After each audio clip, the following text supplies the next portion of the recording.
Hey, what's up? Good morning, everyone from Las Vegas. We are here bright and early, and today we're going to talk about the importance of a 1031 exchange. And we're super lucky to have such a knowledgeable person here. I want to welcome the Vice President of IPX 1031, Sarah Remley. Good morning. Good morning, Nate. Thank you for having me. Thank you for being here. You know, we like to get these knocked out bright and early in the morning because, you know, we have the rest of our day going on, right? Exactly. So thank you so much for being here. I know we had a brief conversation before coming on, and we were talking about generational wealth and things like that.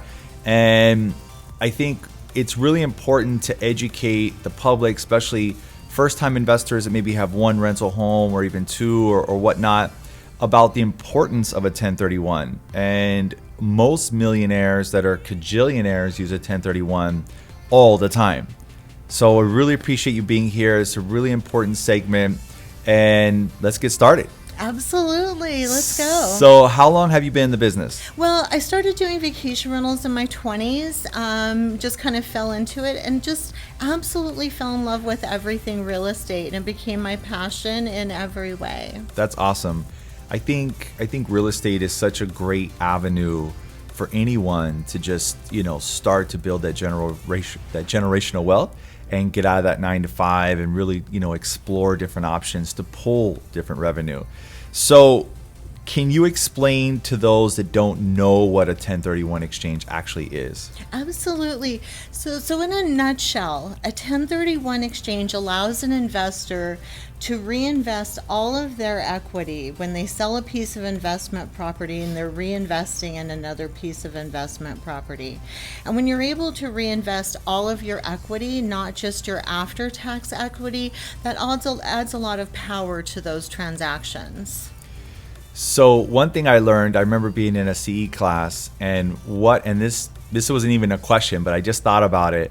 What happens to the money? Let's say you make $200,000 as equity revenue from the sale of a property. Mm-hmm. Let's say you only spend $180. What's the remaining amount called?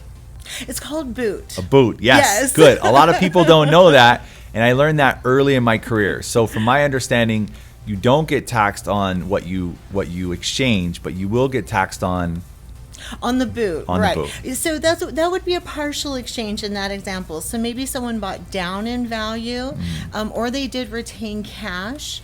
They're still getting the benefit of the majority of the taxation being deferred, and then they would have a tax liability just on that buy down or the cash that's retained as boot. And why is it important to use a 1031? I know you just explained what it was, but explain the importance, because I think a 1031 exchange is extremely important.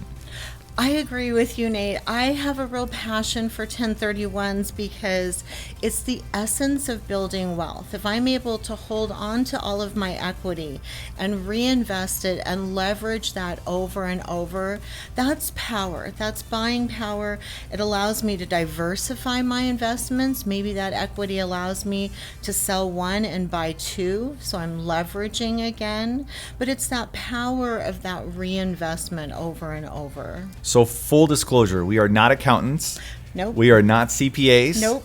We are giving our opinion on our knowledge of me being a real estate agent, her working as a 1031 representative. So want to be very clear with that. But yeah, I think it's really important. I think a lot of people don't know that, you know, if it's your primary residence, from our understanding, from my understanding, if you're single, you don't get taxed up to $250. If you're married, you don't get taxed up to $500. But what if it's not your primary and you're selling a rental property or something along those lines? You know, you have to be careful, right? You just put it in your pocket, and then taxes come around the next year, and then all of a sudden you already spent it on a boat or a trip and it's gone, and now you're on a payment program for 5 years, right? Exactly. So I think it's really important that if people knew, and it's so cost effective to do a 1031, right? It's not like it's costing you tens of thousands of dollars, right? So it's going to save you tens of thousands of dollars. Absolutely. It's a minimal expense to do a 1031 exchange. And we talk about the sale of investment property. It's not just the capital gains tax. It's that depreciation recapture. It's the state tax. It's perhaps the net investment income tax, depending on your client's tax bracket. So there's layers of taxation that affect that equity when we're talking about that investment property sale. So yeah, absolutely. I agree with you 100%, Nate. So one question that I've gotten from a few investors is, can you sell a residential property and use a 1031 to invest into another type of real estate, like commercial or land or even a construction loan? This is probably my favorite 1031 question. And I wouldn't be exaggerating if I said I answered this question every single day. So we all hear the term like kind in the industry. And with 1031s, like kind refers to all real property for all real property. So absolutely, that definition is very broad. You can sell single family residential, buy land, buy commercial, buy a duplex. It's a very broad definition there. And I think the important point of that is that you can sell land, you can buy an income producing property, you can diversify into multiple types, which is very powerful. Is there a possibility to convert or exchange from one type of real estate to a construction loan? Because there is time limits on when you have to identify and when you have to close. Absolutely. So there's a structure called a build to suit exchange, where your client can, let's say they've got a little rental on the corner, they can sell that rental. It's a very complex structure. This is a broad brush explanation, where they can actually build improvements on land. Now we're going to have to take title using a special purpose entity, but they can actually build improvements within that 180 days that would equal the value of the exchange, or a partial. So I would say we can only build a casino in 6 months in Las Vegas, not a home. I was going to say, but still 6 months is a long time. Yeah. You can get, you could literally build a whole house in 6 months. Yeah, if you're able to complete the construction, absolutely. So that's awesome. Yeah. So again, full disclosure, we're not CPAs or tax accountants. But can you touch on the benefits from what you know on avoiding capital gains tax when using a 1031? Well, I think it goes back to that essence of generational wealth, leveraging that equity that you've worked so hard to build in that piece of real estate. The advantages of holding on to equity can be multifold, right? And maybe that exit strategy isn't passing real estate on to my heirs, versus my exit strategy might be a future dream home for myself. So regardless of what my long-term goal is, the power of holding on to my equity and deferring my capital gain can be diversified. Deferring capital gains is the most political way to say it, right? Because and that's what it is, yeah. Unless you decide just to hold on to that property for life and just pass it on, right?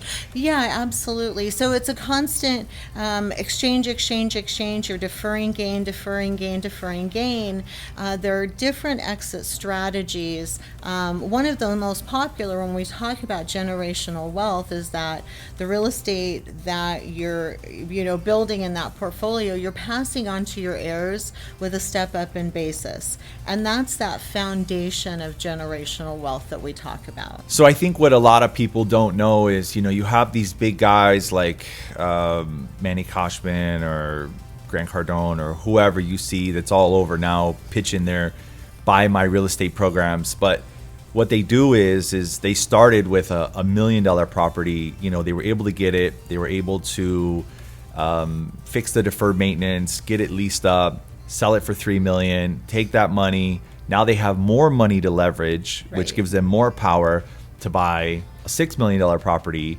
and so on and flip it into other properties. But as long as you continue to flip into another property, you're deferring the capital gains tax.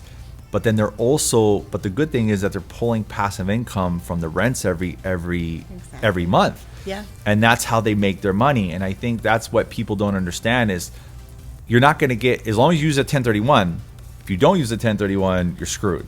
Unless there's another way that we don't know about. Right. But consult your accountant. But it's really important that, you know, you're able to not pay the taxes on that, you know, and then there's depreciation and, you know, there's improvements you can write off and there's this whole other thing. But so this is really important for people that are thinking about investing and everybody that watches TV and says, wow, I want to buy one and I want to get another one and blah, blah, blah.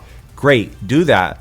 But no, you can save yourself a lot of taxes, and, you know, this is a huge learning curve cut right now to avoid that and be able to keep growing and growing and growing until you get to the 10 million, 20 million, 40 million range. And now you're just in a different realm, because if I'm a seller and I need to sell, because that's what all investors do, is they look for somebody that needs to sell. And now with retail and office being at such a low importance or demand, right? Because everybody shops online now, so retail centers are like out. Well, a lot of them. Office buildings, everybody's working from home. Right. So I've seen some office buildings where you could literally pick it up for less than the value of the land.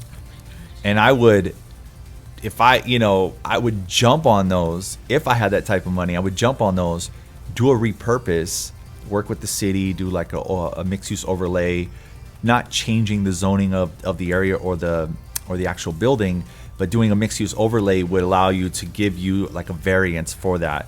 Anyways, that's a whole nother story. So I love that kind of brainstorming, though. But you know, that's the essence when we talk about the power of holding on to the taxation and being able to reinvest all the equity.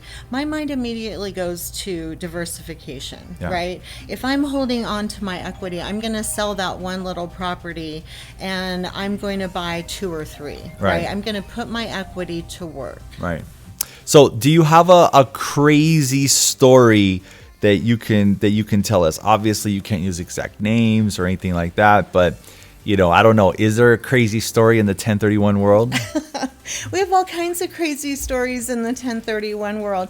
You know, I think the last couple of years we've seen such... I mean, it's been a whirlwind in real estate. You know, when we talk about leveraging and that power, I've seen some transactions that have been just tremendous, from selling one commercial property to buying 30 single family residential homes, you know, which is when we talk about the power, right, of diversification either way. Why would you go opposite? If it was me, right. That's completely opposite. Why would you want to deal with 30 residential people when you can deal with one commercial building?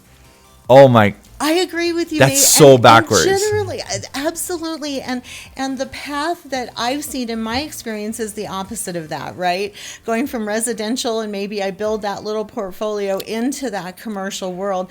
But we have to remember that rentals in the Sun Belt are very, you know, that market is very strong right now. So I'm not sure, but that individual had a separate goal. But I get it. Let me give you guys some advice. And I'm not, you know, a multi-cajillionaire, but I do okay. You want to go the opposite way. You want to go residential to commercial. And here's why. Because first of all, going residential, it's such slim margins because everybody and their mom is out there trying to get a residential property because that's what I'm supposed to do. And that's what everybody's doing. No, you want to get to the point where you're able to go to a commercial property. It's less, I want to say complicated, but that's not the word I'm looking for.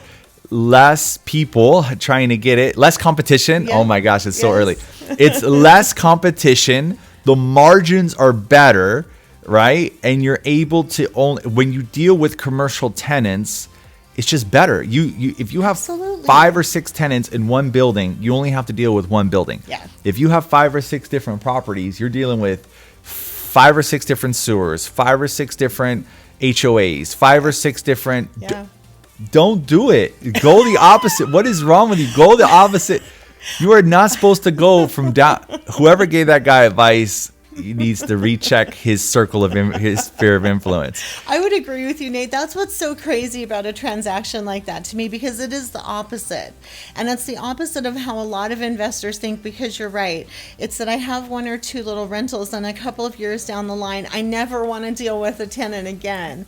And you go to that more sophisticated level of tenant and relationship and how a property is managed. But everybody has different goals. So I have this lady who's apparently, I can't say names obviously, but she inherited whatever. She has like 100 and whatever homes throughout the country.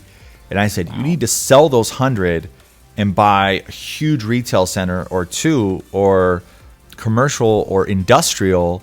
Everything now is warehouse, right? Everybody shops online. Buy warehouse. Somebody's going to lease out the warehouse. I have another client, all he does is buy industrial land, and before he closes, he's got somebody already ready to lease the land, just raw land, right? Yeah. And so, you want to go from residential to commercial, or even land, because if it's industrial land, you can lease it out. I would agree with you. Consolidate all those residentials into larger commercial. A lot less overhead. Yes. So this question is really easy and simple, but I'm going to ask it because I have another client who wanted to sell all his land and buy agricultural land in Mexico and just, grow food. And I was like, that's a great idea. Unfortunately, can you do a 1031 exchange internationally? No. Yes. So it's within the United States. It does include Guam and the U.S. Virgin Islands. I had a client buy a beautiful home in the Virgin Islands a few years ago. But no, there are no international exchanges.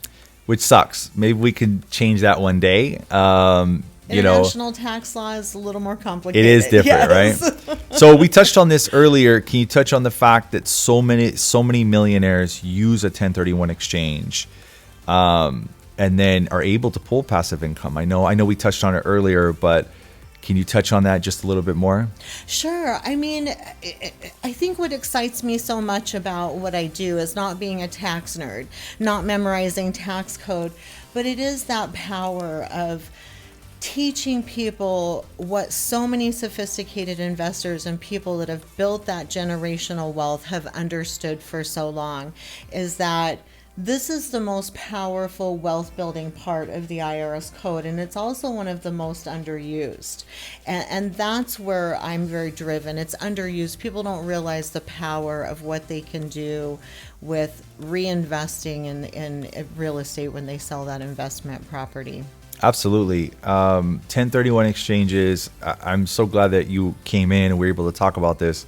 So important when investing into real estate. And I have a lot of investors that started, they're hardworking, families, and they work at casinos and other places, and they're, putting their money into an investment. But now they're like, okay, now what? I have some more money. I pull some more money from family, and they're able to create that. And one segment I'm going to do later, probably next week or the week after, is talking about don't pay off your house. If you owe $300 on your house, don't pay it off. Take that $300 and buy 3 properties, and you're just gonna, they're gonna pay. I don't think I've ever, other than 06, 07, 08, I don't think I've ever seen house values drop, other than that one occurrence. So, anyways, it's another segment. So, getting past all the tax law, which is so exciting, and all the stuff that we're talking about. I love what I do. My passion shines through, hopefully. So, tell everyone something about yourself that nobody knows. Oh gosh. Well, I mean, a few of my old teammates might know this, but my years in Hawaii, I actually raced outrigger canoes for 15 years competitively. That's awesome. I medaled in the Queen Liliuokalani race, which is the world's longest outrigger canoe race. So I'm very competitive. I like to win. That's I hate losing. About me. Oh yeah, yeah. If me and you play croquet and I lose, I'm playing croquet every day until I beat your ass, because I hate losing. Yes. Yeah, I don't care what it is. That's awesome. Hawaii is amazing. I have a lot of friends that are Hawaiian. One of them is Vailana. It's a pure Hawaiian name. Right? Yes. So to kind of wrap things up, so we can go get some breakfast and get some coffee, how can people find you? So I'm local here in Las Vegas. I'm going to go ahead. My cell phone number is 702 232-4576. Can I throw out my email address, Absolutely. Nate? Is that okay? Absolutely. So my email address is Sarah, SARA.Remley, REMLEY, at IPX1031. My consultations are free. My time is free. So don't hesitate to reach out with any questions. And thank you again for having me, Nate. So my time is not free and my consultations are not free. But if you want to contact her, no, I in all seriousness, it is so important. Forget about going to these seminars where, buy real estate with no money and you're buying with it. It's all BS. You're going to have to work hard. It's going to take you a few years. You're going to have to gain some money. You're going to have to work and put some money together. You're going to buy your first property. But before you do so, you should really call Sarah. It's extremely important that you have a game plan for 5 years, and she'll be able to put you on the right path so that you don't make that mistake and you don't sell that property without doing an exchange. And then you owe taxes on it, which puts you 2 steps back to working hard to get that money back up. And remember, if you're pulling rents every month, the month just doesn't happen next week. You have to wait another month and another month. So consult her and get a game plan together for the future. And I think one of the key phrases that you used a lot during this session is generational wealth. And what that means is that your kids are going to be well off because you worked your tail off to get to that point where you have multiple properties, commercial properties specifically, get to that point, residential, convert to commercial, and then your kids will just have to maintain it. So anyways, consult her, 30 years in the business, vice president of the world. Consult her. It's extremely important. It'll save you money in the long term. It'll really help you. And thank you again for being here. Thank you for having me, Nate. I appreciate it. It's my pleasure. Thank you. Thank you.